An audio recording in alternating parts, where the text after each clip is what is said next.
예레미야 21장 1절에서 14절까지 말씀을 살펴보도록 하겠습니다. 오늘 본문은 바벨론 왕 느부갓네살이 유다를 징벌하기 위해 징벌 원정을 왔던 주전 587년을 배경으로 하고 있습니다.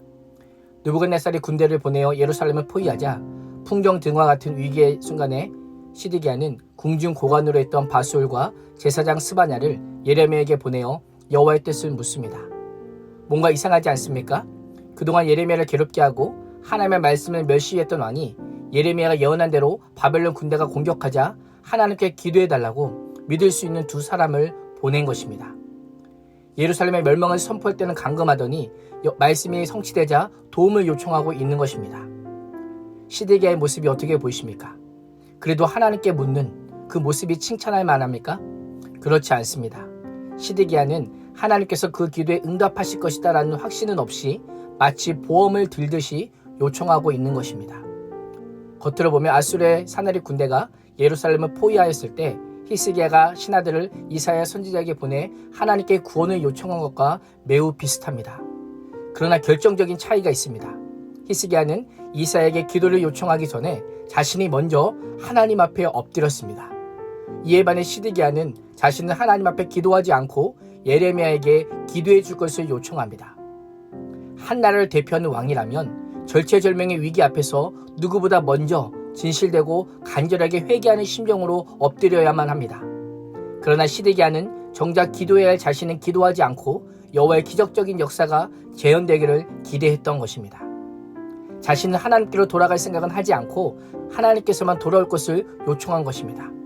끝까지 자신이 원하고 바라는 대로 하나님께서 일하시기를 기대했던 것입니다. 혹시 우리의 모습이 시드기야와 같지는 않습니까? 하나님의 말씀은 안중에도 없고 내 마음대로 살다가 힘든 일이 일어나면 하나님께 도움을 요청하지는 않습니까? 내가 원하는 것을 고르는 자판기처럼 하나님도 내가 원하는 기도에 응답하기를 기대하고 있지는 않습니까? 그럼에도 불구하고 여호와께서는 시드기야의 요청에 응답하십니다. 하나님께서는 침묵하지 않으시고 그 즉시 응답을 주십니다. 그러나 시드기야의 기대와는 전혀 다른 매우 부정적인 응답이요 심판의 강도가 점점 강해지는 응답입니다. 4절은 유다의 파멸이 이미 결정된 것임을 알려줍니다. 바벨론 군대와 대치하는 상황 가운데 오히려 여호와께서 예루살렘 사람들이 무기를 회수하여 성 가운데 모아들이라라고 명령하십니다. 하나님의 뻗은 손과 강한 팔로 진노와 분노와 심한 격분 속에서 여호와께서 직접 유다와 싸우시겠다라고 말씀합니다. 성읍에 사는 사람들뿐만 아니라 짐승까지도 재앙을 당할 것이고 끔찍한 전염병으로 죽을 것이라고 선언하십니다. 전염병과 칼과 기근에서 남은 자는 침략자들의 손에 넘어갈 것이라고 말씀합니다.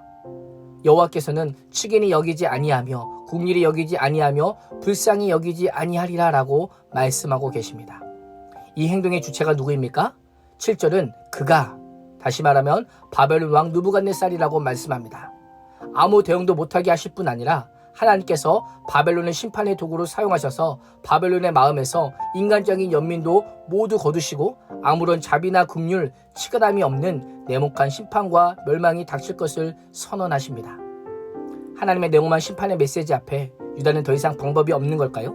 8절에서 10절은 다시 온 유다 백성들에게 시선을 돌려 여호와께서 너희 앞에 생명의 길과 사망의 길을 두었노라라고 말씀합니다.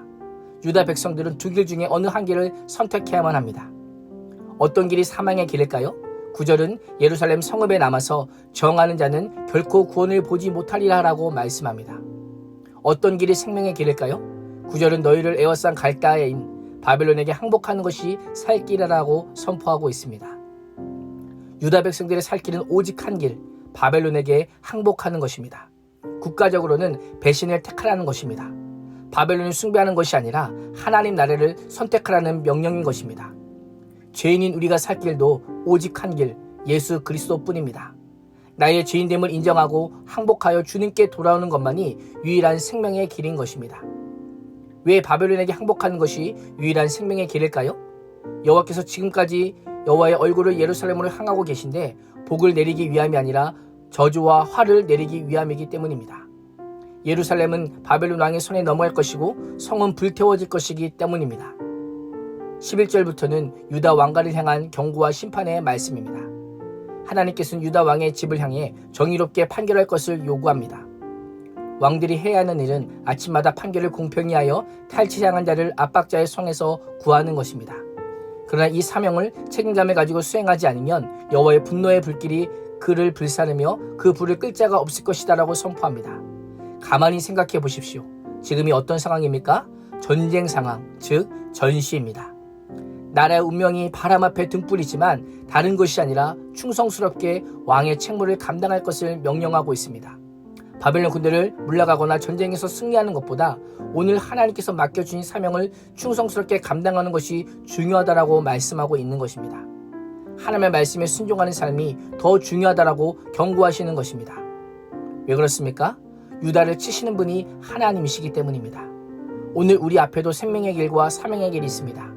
죄악의 자리는 사명의 길이요 말씀과 기도의 자리는 생명의 길임을 기억하며 나의 죄인됨을 인정하고 항복함으로 십자가 은혜만을 붙드는 인생이 될 수 있기를 주님의 이름으로 축복합니다. 기도하겠습니다.